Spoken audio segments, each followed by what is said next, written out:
GlobalProtect Gateway. Okay everyone, this video, now that we have our GlobalProtect portal configured, it's time to enable the gateway and allow those remote users to connect to our on-prem environment or cloud environment. So we have our firewall, it's sitting on the outside. We want to enable the gateway in order for us to provide remote access to our remote users, vendors, etc. We want to allow people to securely connect into our environment by establishing a VPN connection to our Palo Alto's outside interface.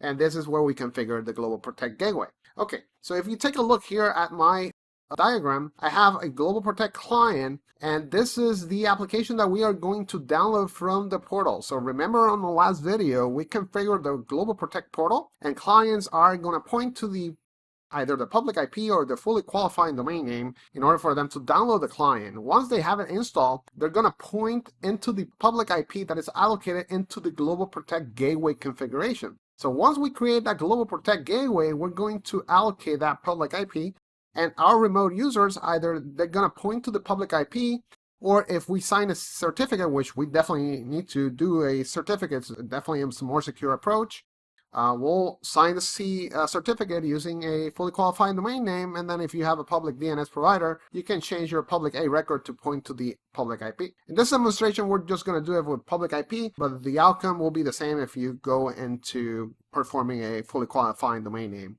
Okay, so we have the GlobalProtect client is going to connect to our Palo Alto through the GlobalProtect Gateway. Once we are connected, we're going to get a route advertised on our GlobalProtect client that will tell the endpoint or the user machine, hey, I have access to the 192.168.0.0/24 via this tunnel interface that is established using the GlobalProtect client. We're going to take a look at how do you advertise specific routes and how GlobalProtect client sees those on the end user. So we open the GlobalProtect client, and there's a section in the client that you can see what routes are being advertised via this connection. Okay, let's continue. So there's a couple of items that we need to configure in the GlobalProtect Gateway. One of them, we should have already configured the GlobalProtect portal, because we're now going to enable that agent into the portal that is going to allow us to authenticate and connect to the gateway.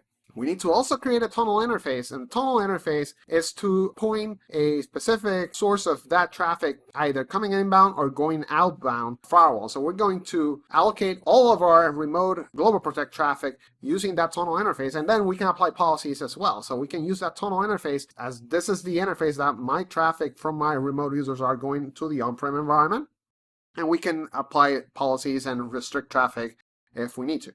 We also need to create a GlobalProtect zone, and this is another zone on the firewall. It's just like the outside and inside. We're going to allocate the tunnel interface that we just created, add them into GlobalProtect zone. Once we have that, it's a matter of creating that security policy and allowing the access if we need to, based on the requirements for that remote user.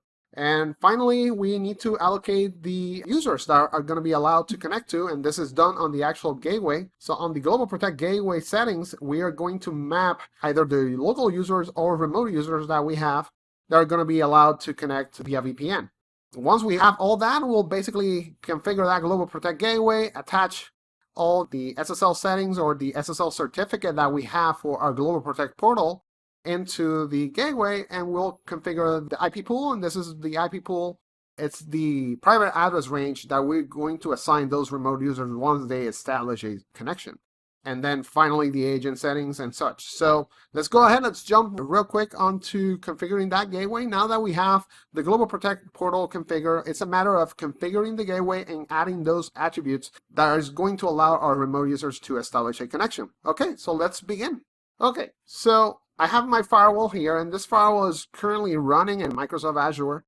I have a public IP allocated to it, and I can definitely reach out from the outside. I can do all changes from the outside. And I am also attaching a particular public IP dedicated for the GlobalProtect connectivity. Okay, so the first thing we got to do is configure a zone. So let's go ahead and configure real quick the GlobalProtect zone.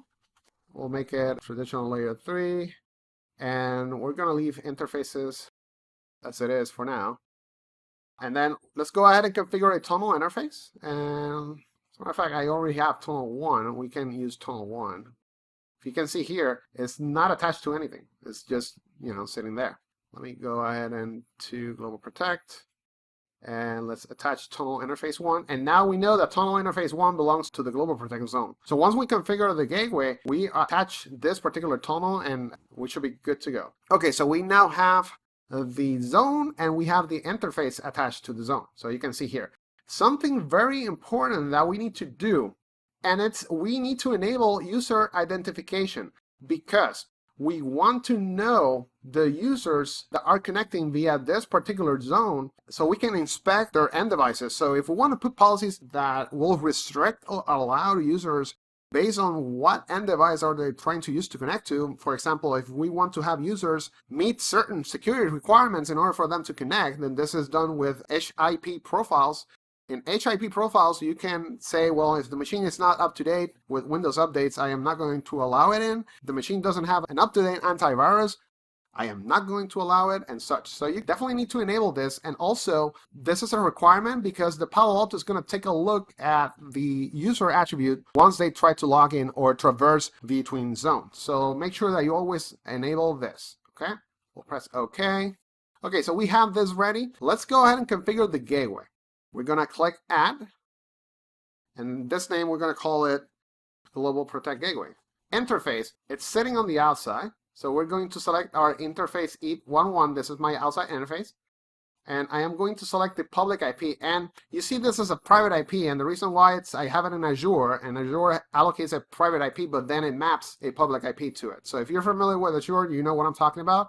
If you're not familiar with Azure, this is the way. So they're going to give you a private subnet that is called the untrusted subnet. And then you can attach a public IP. It's basically doing some sort of natting in the cloud. So the cloud will basically NAT to this particular private IP. But this is why it shows as private. If you're not running it on the cloud and it's on-prem, you're going to see a public IP here. This will be interface public IP, or you can allocate a different public IP if you have a public block available.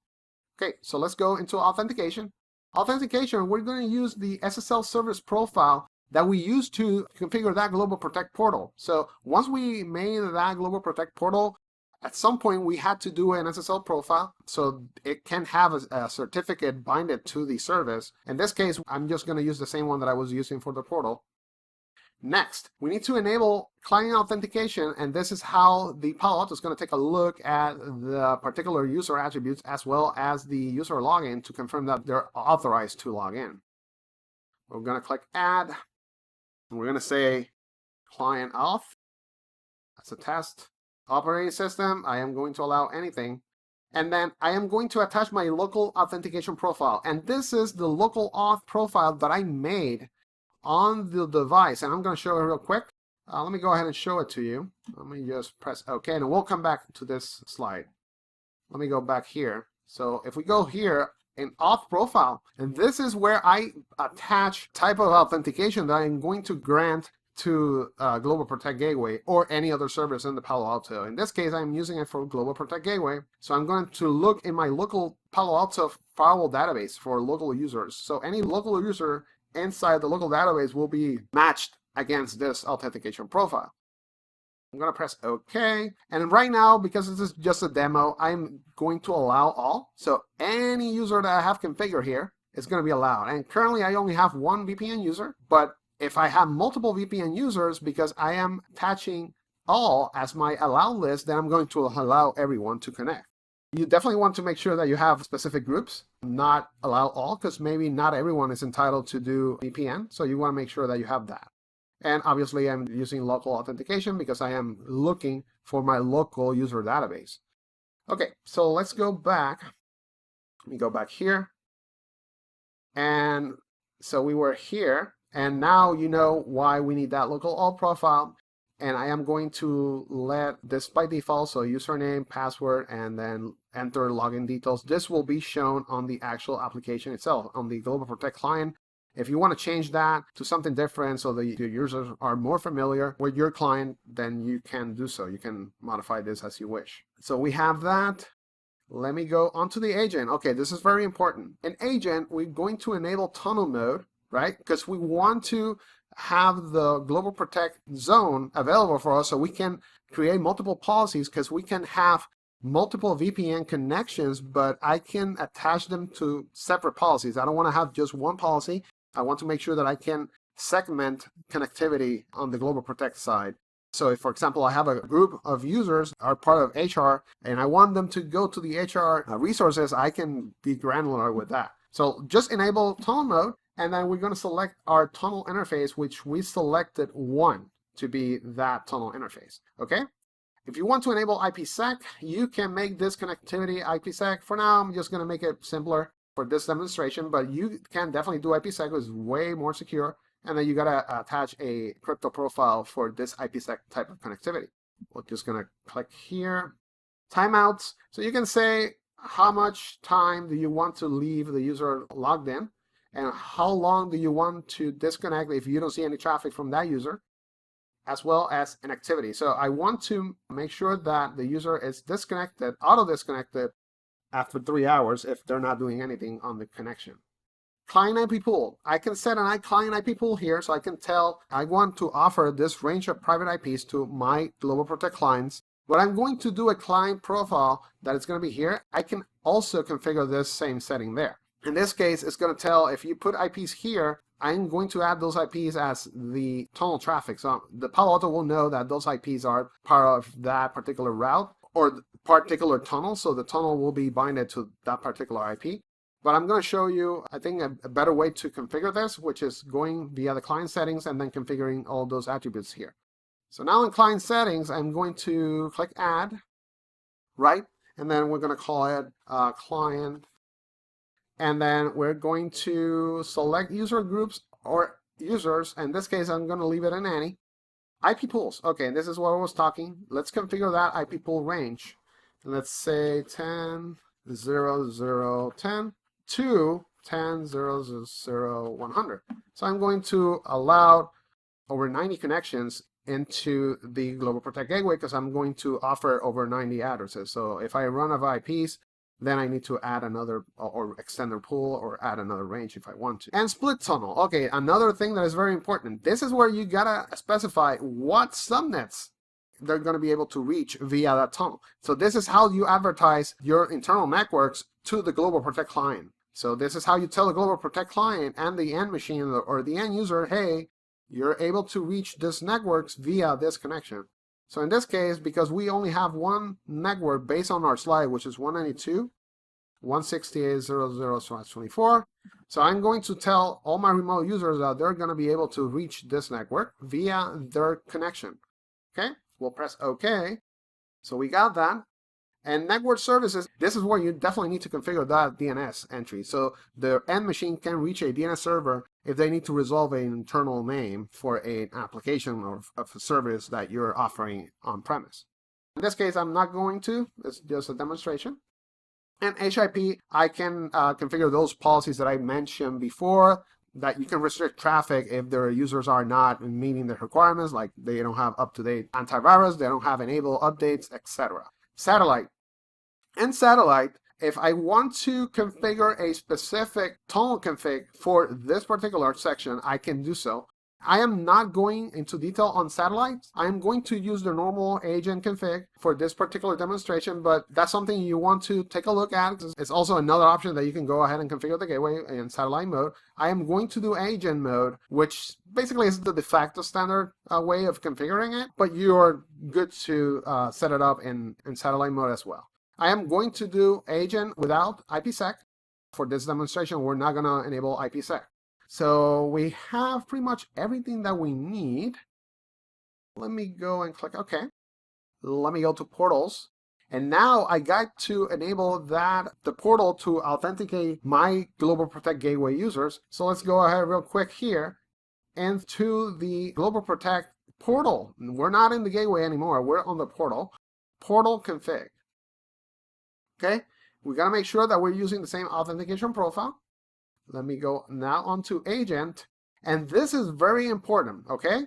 If you configure the agent, but you don't tell the GlobalProtect portal, hey, I am going to allow connectivity from a specific public IP or FQDN, the GlobalProtect client will not work. It's going to say it's invalid. The gateway is invalid because I am not allowing it on the portal. So the portal and the gateway are very much related. So you got to make sure that everything is consistent between the gateway and the portal. So let me go ahead and configure the agent. And this is the portal agent. We already configured the GlobalProtect Gateway agent, which we allocated that IP pool, we allocated those routes, and we added the user that is going to be allowed to connect to. In this case, we need to tell the Palo Alto, hey, if you see a user connecting to this portal to the gateway, then you want to allow it. I'm going to say, and then we're going to say, we have options to enable client certificates if you want. We're not going to do client certificates. We want to override the authentication profile. We can do so. We're not. We want to enable two-factor. If you want to do two-factor or 2FA off, we can do so from here. In this case, we're not. And then we're just going to leave it as any. Internal gateways, we don't have internal gateway. We have external gateways. And this is where we attach that public IP into our config. And we're going to say GlobalProtect IP. And then in this case, I'm going to do an IP. I don't have a fully qualified domain name. Let me find the IP. Okay, so I have my IP here. Let me go ahead and type it. It's going to be 4086. And by the way, if you see, this is not the public IP for the GlobalProtect Gateway. This is actually my management interface that I have a public-facing IP so I can manage it from the outside. Again, I'm mentioning that this is an Azure Cloud Firewall. Okay, so I have my public IP here, and this is the IP that is attached to the outside interface in this particular model. And I can show you in Azure in a bit so you can take a look and see how that is. Let me go ahead and pull Azure so you're more familiar. You're not getting confused of why I have this public IP and not this one. I'm going to select my firewall. This is my Palo Alto, the one that we're connecting to. And you can see here, this is my management IP. If you remember on my firewall, let me go back into the firewall. It's the 4078-8480. So this is my public management IP, and this is my outside interface public IP. Let me show you that again. Okay, so we go back into Azure. Let me go into networking, and then let me click on Ethernet 1, and there you go. That is my public IP, and it's facing my OnTrust subnet in Azure, which is the 10.0.1.4. If you remember on the portal or on the gateway, when I configured the public IP and it was actually a private, this is actually translated to this. So this public IP in Azure translates to this on the inside. That's how I'm able to reach the firewall from the outside. So this is my public IP right here. And if you're wondering how to allocate public IPs in Azure, I can give you a freebie, and this is how you do it. So you go onto your interface on your virtual machine in the cloud, and then go to IP configs, and this is how you attach a public IP. So I have my interface on the outside. So this is my outside interface in the Palo Alto. If you click this, you can actually attach a public IP. So this is how you attach a public IP to a private interface on your cloud firewall. Okay, let's go back. Okay, so once here, now we have a public IP. Now you understand what's the difference between this and this. I'm going to click add. And this is source region. I can be specific from which part of the world we're going to allow access into this particular GlobalProtect Gateway. For this demonstration, I'm going to do any, but you can be granular. You can select specific address ranges, but in this case, I am going to allow all of it. And we'll press OK. And then let's see what else we have. Oh, this is very important. Okay, so in the portal, I can modify the behavior on the client itself.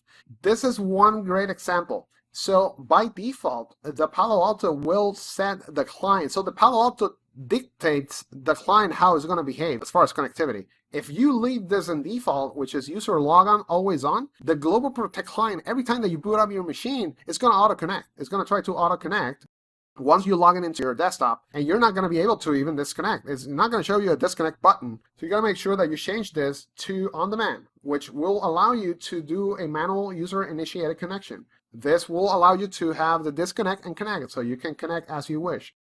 It's an on-demand setting. And here, this is not only the setting. We have so much that we can change and tweak. So for example, allow the users to disable the GlobalProtect client or the application. I am allowing it. You want to be very strict, I can disallow it. So I can basically not allow the end user to disable the app. So they're going to be connected 24/7. And that's, you control it. This is very powerful. You can dictate how your end user's client will work. Okay, so let me show you. There's a lot of settings here. You can do Windows auth. You can do single sign-on. You can have change the thresholds. Every time that you're going to try to restore connection, it's 5 minutes, etc. So also you can have a welcome page, and this is very important. Once the user connects, you can create a welcome page that shows, hey, you just connected into XYZ's VPN tunnel, this connectivity is restricted, only authorized users can log in, blah, blah, blah. So you can have a disclaimer page that is shown to the user once they establish a connection. So this is done through the welcome page, and you can import your own. So you can generate your own welcome page and upload it as well. In this case, I'm going to just leave it as on demand. By the way, you know what? I'm going to, for this demonstration, let's leave it on default, and I'm going to show you what's the difference. You're going to see that I'm not going to be able to disconnect. I'm just going to leave it there, and we'll change it, and you'll see the difference. Okay? All right, so we got this. We'll click OK. And finally, we got to authorize the CA that issued our certificate as a trusted CA. If we don't do that, it's not going to allow us to connect to the gateway because it's not going to understand the certificate that we're trying to connect to. It's going to show us an invalid certificate. So we're just going to add our local Palo Alto as a trusted root CA. Okay, we got that. Let me see what else we got to do. No, I think that's about it. And we're not doing satellite config. We're just doing this agent, and that's it. We'll press OK. And yeah, looks good. So we're going to commit, and I already showed you that we have a local user. I'm going to use that local user to connect to the gateway. So let's give it a shot. Let's wait until this finishes, and we'll test the connection. Okay, has finished. Let me go ahead real quick and open my virtual machine. I have a virtual machine that we can do that testing from. Okay, here I am, and I already installed my GlobalProtect client. So I have it right here. And it's asking us to type the public IP. Let's go ahead and type the public IP, which was 4078.62.86. Okay. We'll press enter, and it should tell us yeah, correct. So we have now our VPN user 1. This is our VPN account that we have on the Palo Alto. It's asking us for those credentials. And let's type the password, and let's try to connect. Let's see if we're lucky. Boom, and we are connected. Woohoo! All right, let's take a look at what we have. Let me go into settings. Okay, in your GlobalProtect client, you're going to be shown the general tab, which basically shows the status and if you're connected or not. Connection. I am showing myself to be an external. I'm tunnel connected, and I am authenticated with my Palo Alto, which is sitting on the Azure environment. And see here, I got an assigned local IP. If you remember on the GlobalProtect Gateway agent settings, I have an IP pool range that I allocated from 10.00.10 all the way to 10.00.100. So here we go. I got the address 10, which is the first address in my range. If we go into host profiles, this is all the information that the GlobalProtect client is sending to the Palo Alto. So the Palo Alto can now see everything about my machine. So I can create policies based on the attributes that the client is sending. So I can restrict traffic if I am not meeting the requirements for HIP. Troubleshooting, and this is a great way also to see that we indeed have that route injected. Let me take a look here. And sure enough, remember when we allocated that 192.168.00/24, and this is it. Now the Palo Alto told this end machine, hey, I got a subnet that is advertised via that GlobalProtect client. This is how you can reach the network via. So if you want to reach 192.168.00, go over the tunnel. That's about it. Let me now change, because you saw on my config, there's no way to disconnect because I left this in on demand. If you see here, I can disable it. That is not actually disconnecting. It's disabling the client as a whole. You don't want to do that. You want to disconnect and connect whenever you like, right? So let's go ahead and change that. And you should see now the option to be able to connect on demand or disconnect whenever you like. So let me go ahead and go back onto the PA. Okay, let's go back onto network. Let me go to the portal. We're going to go to the agent. I'm going to go here. And then we're going to go into the app, and then we're going to change this to be on demand. Once we do that, we got to disable the client and re-enable it, and then we should get the new settings from the firewall. We'll press OK, OK, commit. Let's wait until this commits, and we'll test it again. It's almost done. Let me go back onto my machine. Okay, let me go ahead and, you see, I cannot even delete or edit. It's completely locked. So let me go ahead and disable it. And I should drop because I disabled the application. Let me wait for that. And there you go. We're disabled. Okay. So now I am going to enable the client back. And now it's asking me again for those credentials. Let me go ahead and type the password. Let's see now if we have the option to disconnect. And there you go. Now what's the difference? Now I can definitely disconnect. You see, you can modify the behavior on your client using the GlobalProtect portal agent settings. So make sure that you set, I don't know if your environment needs to be completely always on, you can do it, but I want to give out the users, the flexibility to disconnect and connect with. So I'm just gonna disconnect, and that's it. That's about it. You're connected, disconnected. That's GlobalProtect Gateway, and we're done. Okay, everyone, we will begin section 8 in our next video into management and maintenance operations. Thank you for watching.